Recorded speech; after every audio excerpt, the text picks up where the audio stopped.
नमस्कार, मैं हूं शुभ मिश्रा और आप देख रहे हैं ज्वार झारखंड। चलिए करते हैं बुलेटिन की शुरुआत और सबसे पहले बात करेंगे झारखंड के मुख्यमंत्री हेमंत सोरेन की।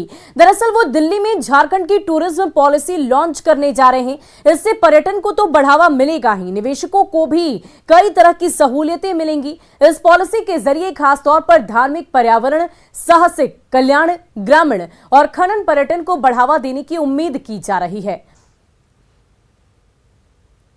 हर तरह के जैसे होटेलियर्स, बड़े बड़े होटेलियर्स जो हैं, उसके बाद टूर ऑपरेटर्स, बड़े टूर ऑपरेटर्स हैं, ट्रैवल एजेंट हैं, और जो इस फील्ड से जुड़े हुए अच्छे बड़े व्यक्ति हैं जो टूरिज्म से काफ़ी अपना संबंध रखते हैं, उस तरह के व्यक्तियों को यहाँ पर बुलाया गया है।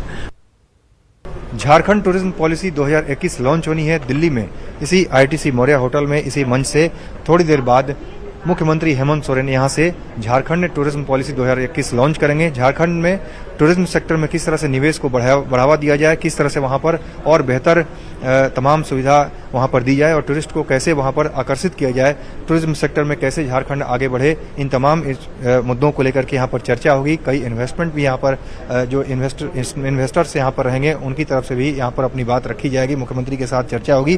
कोशिश है कि झारखंड में टूरिज्म को बढ़ावा दिया जाए और खासतौर से मुख्यमंत्री हेमंत सोरेन का फोकस इस पर पहले से ही रहा है। लेकिन टूरिज्म सेक्टर में और भी निवेशक आए, इसमें जो तमाम निवेशक आए जो बाहर से आकर के उसमें चाहे बड़े बड़े होटल्स की बात हो या फिर दूसरे सेक्टर में और भी निवेश करें, जिससे झारखंड में टूरिज्म सेक्टर में काफी ज्यादा विकास होगा, इसकी तैयारी चल रही है। और इसीलिए आज दिल्ली में इसी मंच से झारखंड टूरिज्म पॉलिसी 2021 का यहाँ पर लॉन्च किया जाना है।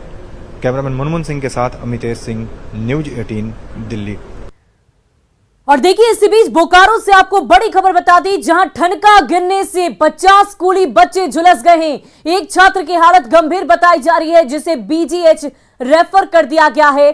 कई बच्चे जैना मोड़ रेफरल अस्पताल में इस वक्त भर्ती हैं। जैना मोड़ के बांधड़ी मध्य विद्यालय पर ठनका गिर गया और रांची से जैना मोड़ आ रहे मंत्री जगन्नाथ महतो भी अस्पताल में भर्ती बच्चों का हालचाल जानने के लिए पहुंची। झारखंड के सीएम हेमंत सोरेन ने दुख व्यक्त किया है। ये तस्वीरें देखिए किस प्रकार कई सारे बच्चे इस वक्त आपको अस्पताल में नजर आ रहे होंगे। ये सभी बच्चे ठनका गिरने से झुलस गए हैं और झुलसने की वजह से इन्हें अस्पताल में भर्ती कराया गया है। जैना मोड़ के पास ये घटना घटी है, जहां 50 स्कूली बच्चे ठनका गिरने से झुलस गए। ये तस्वीरें देखिए किस प्रकार सभी अभिभावक काफी ज्यादा परेशान नजर आ रहे हैं, बच्चों की देखभाल करते नजर आ रहे हैं। बच्चे भी काफी घबराए इस वजह से नजर आ रहे हैं। आप तस्वीरों को देखकर अंदाजा लगा सकते हैं कि किस प्रकार बच्चों और अभिभावकों पर इसका असर हुआ होगा। आप तस्वीरें देखिए किस प्रकार अस्पताल में 50 से भी ज्यादा बच्चे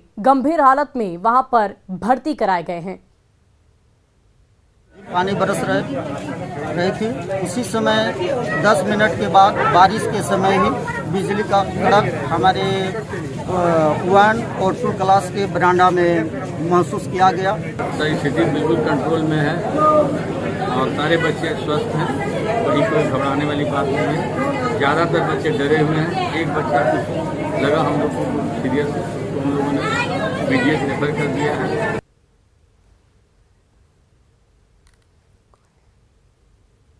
और इस पूरी खबर की अधिक जानकारी के लिए हमारे संवाददाता मृत्युंजय सिंह हमारे साथ फोन लाइन पर जुड़ चुके हैं। मृत्युंजय, क्या कुछ जानकारी है? 50 से भी ज्यादा बच्चे गंभीर स्थिति में हैं, क्या और भी किसी तरह की परेशानी देखने को मिल रही है बच्चों में?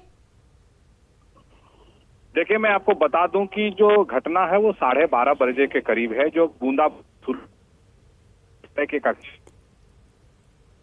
बच्चे समय उसके ऊपर ठनका गिरा और बच्चे उसमें उनको झटका, उसके बाद आनंद फानन अस्पताल गया, जहाँ एक जो बच्ची है जो बहुत बहुत शुक्रिया मृत्युंजय हमारे साथ जुड़ने के लिए, तमाम जानकारी के लिए। तो ये तमाम छात्रों की तस्वीर आप देख पा रहे होंगे, कैसे सभी बच्चे बीमार हालत में अस्पताल में भर्ती कराए गए हैं, सभी ठनका गिरने से झुलस गए हैं।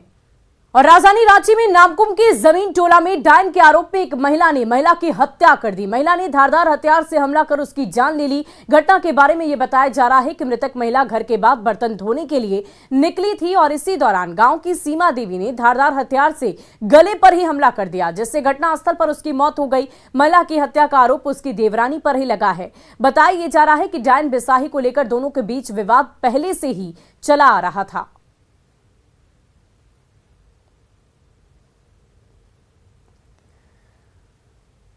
वहीं बोकारो में बिना सरकारी अनुमति के ही मध्य विद्यालय अगड्डी को उर्दू स्कूल बना दिया गया है। इस वजह से यह स्कूल शुक्रवार को बंद रहता है जबकि रविवार को खुला रहता है। आपको बता दें कि शिक्षा विभाग की सूची में यह स्कूल उर्दू स्कूल के रूप में लिस्टेड ही नहीं है। मिली जानकारी के अनुसार 1988 से संचालित यह स्कूल पहले प्राथमिक विद्यालय हुआ करता था, जिसके बाद साल 2004 में इसे मध्य विद्यालय का दर्जा दिया गया। शिक्षा विभाग को एक पत्र भी सौंपा गया जिसमें स्कूल के उर्दू स्कूल होने का प्रमाण मांगा गया है। वहीं प्रभारी प्रिंसिपल ने कहा है कि अगर उन्हें रविवार को स्कूल बंद करने का आदेश मिलता है तो वो इस आदेश को बिल्कुल मानेंगे। छुट्टी रहता है शुक्रवार को, रविवार को नहीं रहता है, नहीं रहता है रविवार को, शुक्रवार को छुट्टी रहता है। शुक्रवार को कौन क्लास में पढ़ती हो? 6 क्लास।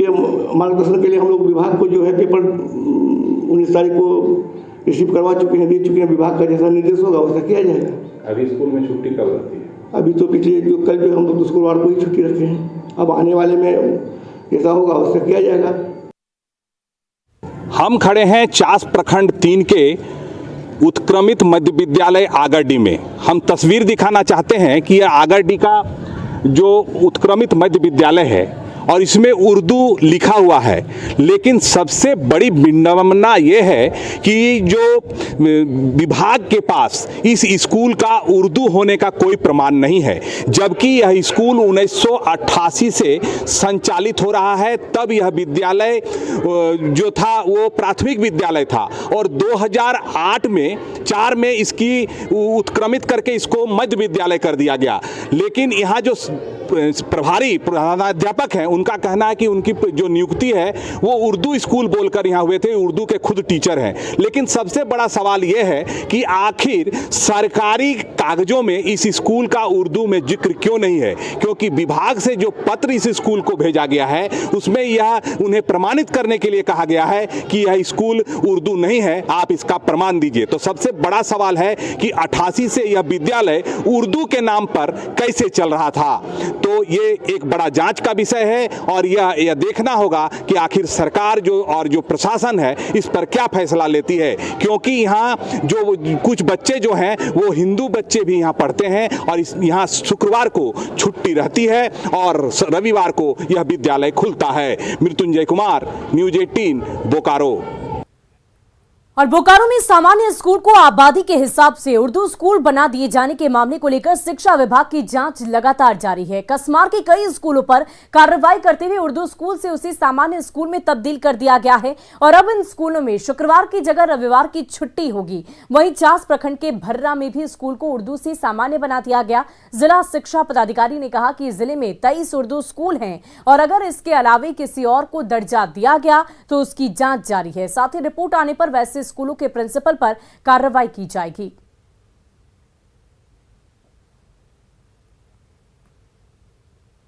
बोकारो जिले में जो अधिसूचित हमारे नोटिफाइड स्कूल हैं उर्दू के वो 23 है और शेष विद्यालय के संबंध में उनके द्वारा जांच की जा रही है, जो बृहद तौर पर हमारे प्रखंड शिक्षा प्रसार पदाधिकारियों के स्तर से हो रहा है और जल्द ही जैसे ही जांच हो जाता है तो इसमें क्लियर हो जाएगा कि कौन से अन्य विद्यालय भी इस तरह से हैं। और देखिए बड़ी खबर आपको लातेहार से बता रहे हैं, जहां पुलिस को नक्सल विरोधी अभियान में बड़ी सफलता मिली है। यहां नक्सलियों की ओर से छुपाए गए भारी मात्रा में हथियार बरामद किए गए। इसमें भारी मात्रा में गोला बारूद के साथ दूसरे सामान भी जब्त किए गए। बालूमाथ इलाके से पुलिस की ये सफलता उन्हें मिली है। जो हथियार बरामद किए गए हैं उनमें रॉकेट लॉन्चर भी है, जिसका इस्तेमाल भारतीय सेना करती है। भारतीय सेना की ओर से इस्तेमाल किए जाने वाले रॉकेट लॉन्चर नक्सलियों के पास कैसे पहुंचा, इसका जवाब पुलिस खुद खुद तलाश रही। इसी के साथ 8000 से अधिक कारतूस जब्त किए गए। साथ ही पुलिस ने रॉकेट लॉन्चर में प्रयोग होने वाले बारूद के साथ ही कुछ और हथियार, वॉकी टॉकी और दूसरे आपत्तिजनक सामान भी बरामद किए हैं। विशेष रूप से बताना चाहूँगा कि इस बार हमें ये 40 mm HE ग्रेनेड मिला है, जो झारखंड पुलिस के द्वारा पहली बार रिकवर किया गया है। ये 40 mm जो HE ग्रेनेड है, ये एक अत्याधुनिक वेपन है और चूँकि ये काफ़ी शक्तिशाली विस्फोटक है, इसलिए इसका प्रयोग सुरक्षा बलों के खिलाफ, संवेदनशील प्रतिष्ठानों के खिलाफ या सुरक्षा बलों के या किसी भी अन्य टारगेट व्हीकल के खिलाफ किया जा सकता है। और साहिबगंज टेंडर घोटाला मामले में ईडी की एक और बड़ी कार्रवाई सामने आई है। झारखंड के बेहद चर्चित आईएएस अधिकारी रहे चंद्रमोहन प्रसाद कश्यप से जांच एजेंसी पूछताछ कर रही है। वहीं पंकज मिश्रा से जुड़े मामले में रांची स्थित ईडी दफ्तर में पूछताछ हो रही है। कश्यप से 25 मार्च को साहिबगंज से कोलकाता के मनिहारी के बीच डूबे मालवाहक जहाज के बारे में पूछताछ जारी है, जिसमें 14 ट्रक डूब गए थे। आपको बता दें कि झारखंड प्रशासनिक सेवा से भारतीय प्रशासनिक सेवा में चंद्रमोहन कश्यप को प्रोन्नति मिली थी। और अधिक जानकारी दे रहे हैं दिल्ली संवाददाता शंकर आनंद। झारखंड स्थित साहिबगंज टेंडर घोटाला मामले में आज एक आईएएस अधिकारी से पूछताछ की जा रही है। आईएएस अधिकारी का नाम चंद्रमोहन प्रसाद कश्यप है और इससे जो पूछताछ हो रही है, दरअसल इस साहिबगंज टेंडर घोटाला मामले में जो मुख्य आरोपी के तौर पर जिस तरह से पंकज मिश्रा का नाम सामने आया था, तो पंकज मिश्रा से जुड़े मामले की पूछताछ की जा रही है। और जिस तरह से इस मामले में आईएएस अधिकारी की अगर बात करें, हालांकि 30 जून को वो रिटायर भी हो चुके हैं, लेकिन जिस तरह से साहिबगंज इलाके में इसी साल 25 मार्च के लगभग में एक वहां पर एक पानी का जहाज जो है वो डूब गया था और उस पानी के जहाज पर तकरीबन 14 से 15 ट्रक भी लोड था और उस ट्रक में काफ़ी जो कहा जा सकता है अवैध तौर पर पत्थर और कंक्रीट जो है वो थे। और इस मामले में समझा जा रहा है कि वो अवैध तौर पर उसे कोलकाता लेके जा रहे थे। लेकिन किस तरह से वहाँ पे अवैध तौर पर खनन होता था, किस तरह से इस मामले में मनी लॉन्ड्रिंग की जाती थी, इन तमाम मामलों की गंभीरता को देखते हुए अब ईडी की टीम उसको भी खंगालेगी और जानने का प्रयास करेगी कि किस तरह से इस मामले में करोड़ रुपए के टेंडर को मैनेज किया जाता था, किस तरह से पैसों का लेन देन होता था। लिहाजा इस मामले में कई लोगों की भूमिका वो सामने आ रही है और अगर इस आईएएस अधिकारी की अगर बात करें तो इनसे उन तमाम मामलों की विस्तार से पूछताछ की जाएगी। पूछताछ हालांकि रांची स्थित जो ईडी का दफ्तर है वहाँ पे किया जा रहा है और जिस तरह से एक समझा जा सकता है कि इसे फिलहाल आरोपी के तौर पे नहीं बल्कि गवाह के तौर पर उस अधिकारी से पूछताछ की जा रही है। लेकिन अगर उस अधिकारी के खिलाफ भी अगर कोई साक्ष्य मिलता है तो निश्चित तौर पे उसके खिलाफ भी कार्रवाई की जाएगी। लेकिन जिस तरह से इस मामले में भी पंकज मिश्रा की गिरफ्तारी हुई है, निश्चित तौर पर इस मामले की गंभीरता को देखते हुए कहा जा सकता है कि आने वाले वक्त में इसी मामले में कई अन्य आरोपियों की गिरफ्तारी भी संभव है। वीडियो जर्नलिस्ट प्रहलाद सिंह के साथ शंकर आनंद, न्यूज़ 18 ईडी मुख्यालय, दिल्ली। और कोरोना काल में परिवहन विभाग की ओर से बसों की टैक्स माफी का झारखंड बस ओनर एसोसिएशन ने स्वागत किया है। परिवहन विभाग की ओर से राजधानी समेत राज्य भर के स्कूल बसों को 308 दिनों का कोरोना काल टैक्स माफ कर दिया गया है, जबकि सामान्य बसें जो यात्री वाहन के तौर पर चलती हैं उनका 37 दिनों का टैक्स माफ कर दिया गया। झारखंड बस ओनर एसोसिएशन के अध्यक्ष ने बताया कि समस्या उन बसों के सामने और ज्यादा है जिनकी खरीद 2019 के बाद की गई है, उनका परमिट अब तक जारी नहीं किया गया है। उन्होंने ऐसी तमाम बसों का परमिट जारी करने के लिए राज्य सरकार से मांग की है। धन्यवाद देना चाहेंगे राज्य सरकार को कि कुछ राहत तो जरूर मिला है। स्कूल बसें जो है उनको तो भारी राहत है। 308 दिनों का टैक्स अभी एक्सटेंशन भी कर दिया गया है, आगे बढ़ा दिया गया है। जो जमा किए हुए थे और जो नहीं जमा किए हुए थे उनका फाइन माफ करते हुए 308 दिन का टैक्स माफ किया गया है। रह गया जनरल बसों का, तो जनरल बस में केवल 37 डेज का ही माफ़ी मिला है, बहुत राहत मिला है। लेकिन हम लोग चाहेंगे कि जो आपके यहाँ रजिस्टर्ड गाड़ियाँ हैं, नई गाड़ियाँ, उनको भी टैक्स माफ़ हो जाना चाहिए। और रामगढ़ की तितीर मरवा टोली में खेत में खुद बोरहोल में आग की लपटें उठने से हड़कंप मच गया। नजारा देखकर गांव वाले काफी ज्यादा हैरान हो गए, कांपने लगे। दरअसल कोयला की खोज के लिए सालों पहले खेतों में बोर होल कर दिया गया था। कुछ दिन पहले हॉल के पाइप से मीथेन गैस और पाइप का फव्वारा छूट रहा था। इसी बीच अचानक उस पर ठनका गिरा और पाइप से आग की ऊंची ऊंची लपटें उठने लगी। जल्दी हालात को काबू में नहीं किया गया तो कोई बड़ी घटना भी घट सकती है। सीसीएल अफसरों ने घटना घटनास्थल का दौरा किया है, पर पाइप से अभी भी रह रहकर आग की लपटें उठ रही है। आप तस्वीरों में देख सकते हैं कैसे पानी भी है, मीथेन गैस भी है और अचानक से उससे आग की लपटें भी निकल रही है। तो वाकई ये स्थिति बेहद चिंताजनक है। जल्द से जल्द इसको लेकर किसी तरह का कदम उठाया जाना चाहिए ताकि आगे किसी तरह की दुर्घटना ना घटे।